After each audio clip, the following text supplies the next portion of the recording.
Shqiptari nga Medvexha, Muharrem Saliu, është në garë për zgjedhjet lokale në Venecia dhe Treviso të Italisë që mbahen sot këto zgjedhje dhe ne do të kemi tani një lidhje të drejtë për drejtë me zotin Saliu nga Prishtina. Zoti Saliu, mirëmëngjesi. Mirëmëngjesi, faleminderit për ftesën. Si keni punët? Ka nisur tashmë procesi votimit apo si shkon në procesin zgjedhor atje? Po e nderuar zoja Teci, siç e paralajmëruat ju sot në rajonin e Venetos janë zgjedhjet rajonale, një rajon I cili është I katërti për nga numri I popullsisë rreth 5 milion banor dhe zgjedhin 50 këshilltar rajonal. Këshilltarët zgjidhen nga provincat e tyre, varësisht prej numrit popullsisë dhe sipërfaqes që kanë brenda rajonit, zgjedhin të deleguarit e tyre të cilët janë nga 1 deri në 9, varësisht pra sipas parametrave që thash. Unë garoj në provincën e Venecias dhe Trevisos, cilat janë numerikisht më të mëdha dhe më sipërfaqe, dhe delegojnë nga 9 këshilltarë në rajonin, secila prej tyre.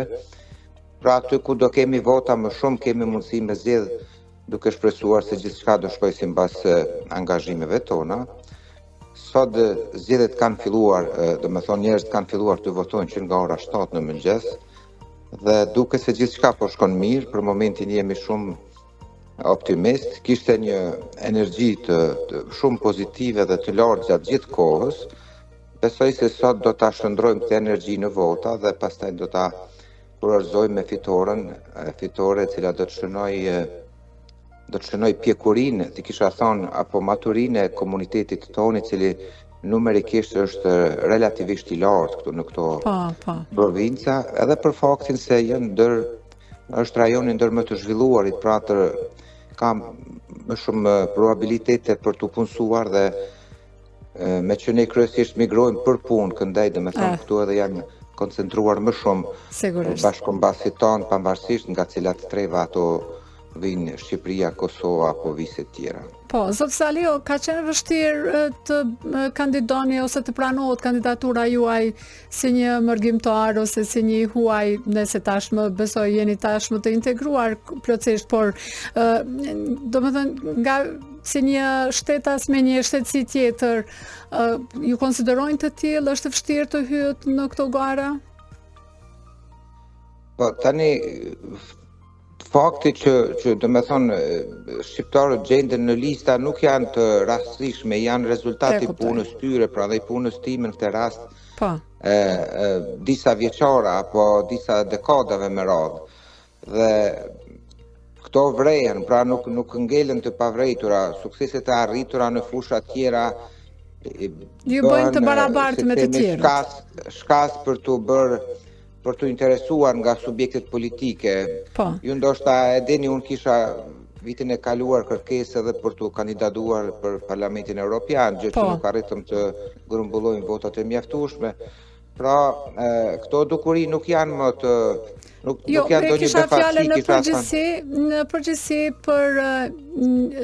në përgjithësi si shkojnë këto parime, si pranon Italia në kuptimin e përgjithshëm, sepse mund të ketë edhe të tjerë shumë të përgatitur, jo shqiptar ndoshta nga shtete tjera, të cilët mund bëjnë pjesë të këtyre garave. Zoti Saliu, pash një statistik që sipas të dhënave natyrisht të instituteve të caktuara që bëjnë matje, dikon rreth 32.000 shqiptarë ishin në zonën ku keni garuar ju, apo jam gabim? Po, është në nivel rajonal, pastaj kjo përpjestohet sipas provincave. Që gjasat për të... Po? Urdhro. Gjasat për të kaluar ndoshta këtë garë janë më të mëdha. Këtë kisha të dalloja numrin e shqiptarëve. Gjithçka varet tek maturiteti ynë, domethënë tek mënyra apo tek kapacitetet tona organizative. Ne kemi kontingjent të lartë elektoral për të emëruar në çdo provincë nga një shqiptar në Këshillin Rajonal. Po flas për shqiptar me shtetësi italiane, jo të tjerë që nuk janë shtetas italian, dhe po flas për ata që me të vërtet ndjehen të gjithë shqiptar pavarësisht prej shteteve ku ata janë lindë. Pra bashkarisht mund të numërojmë, kemi kapacitete elektorale për të numëruar në çdo provincë nga një këshilltar, duke shtuar këtu edhe miqësitë që kemi krijuar ndër vite me popullin vendor i cili na ka mirëprit dhe na ka ndihmuar gjatë tyre viteve për t'u integruar deri në këto nivele.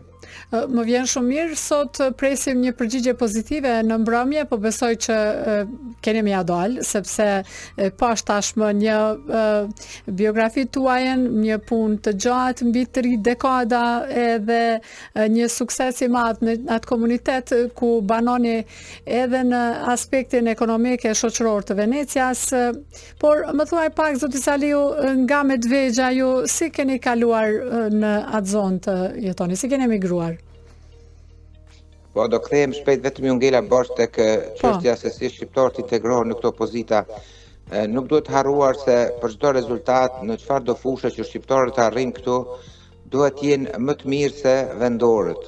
Domethënë nuk është e mjaftueshme me qenë barabartë, më besoni. Prandaj kur kalojmë në disa nivele tjera, gjithçka bëhet më e lehtë sepse janë më të përgatitur ata që arrin në këto nivele, qoftë nga sukseset individuale apo kolektive.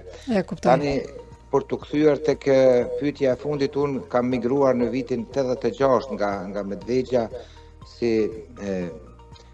mësues në tentativë, të themi kështu në atë kohë, sepse kisha mbaruar kulturologjinë dhe nuk arrita të punësohem atje, duke më konsideruar si indoktrinuar me separatizëm dhe terrorizëm të asoj kohe.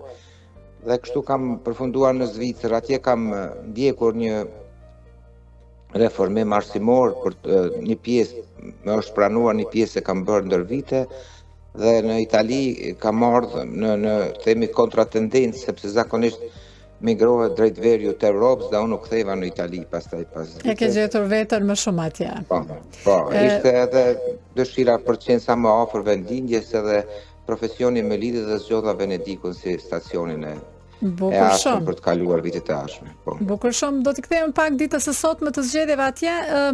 Çush është kjo sistemi zgjedhor në kuptimin e heshtjes zgjedhore? Mund të inkurajoni shqiptarët edhe gjatë ditës së sotme që të marrin pjesë, sepse ata që kanë të drejtë vote është shumë e rëndësishme vota atyre. Po, sigurisht. Po këtu është pak më ndryshe se që ndodh tek ne, duke filluar nga koha, domethënë kohëzgjatja e votimeve. Këtu votohet 2 ditë.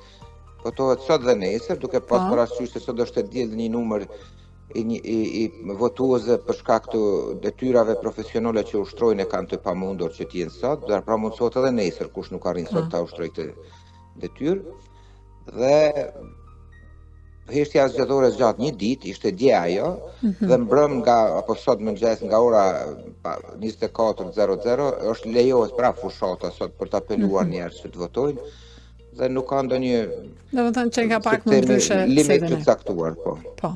Faleminderit, e uroj shumë sukses në këtë garë, edhe sepse do të jetë në të mirë të vetë komunitetit, jo vetëm shqiptar. Do isha shumë i lumtur edhe për mundin që është bërë, siç e thash, në gjithë komunitetin që ta kurorëzojmë me një fitore tjetër si komunitet, sepse gjitha të mirat dhe të këqijat i kemi bashkë për momentin.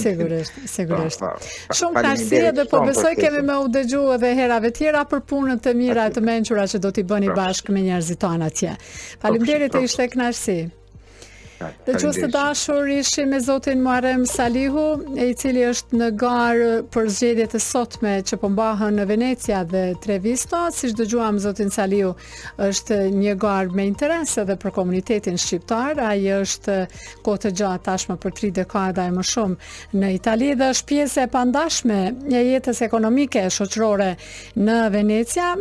Siç e tham, ai është nga Medvegja, e bart me vete edhe historinë, kulturën e qëndrueshmërinë e shumë shqiptarëve që janë atje, e që gjithmonë i ka qëndruar krah edhe Kosovës, edhe Shqipërisë, edhe shqiptarëve në Maltezi, edhe në Maqedoninë e Veriut, e pashmangshëm edhe në Lugin të Preshevës. Pra, një advetar i shuar yni që sot meriton ndoshta të ketë votën, jo vetëm ai, por secili që hyn në këto gara zgjedhore ka një sfidë me vete, sepse nuk përfaqëson ndoshta vetëm shqiptarët ose bashkëkombasit e tij, por edhe komunitetin që për cilin garon, në çfarë rajoni garon.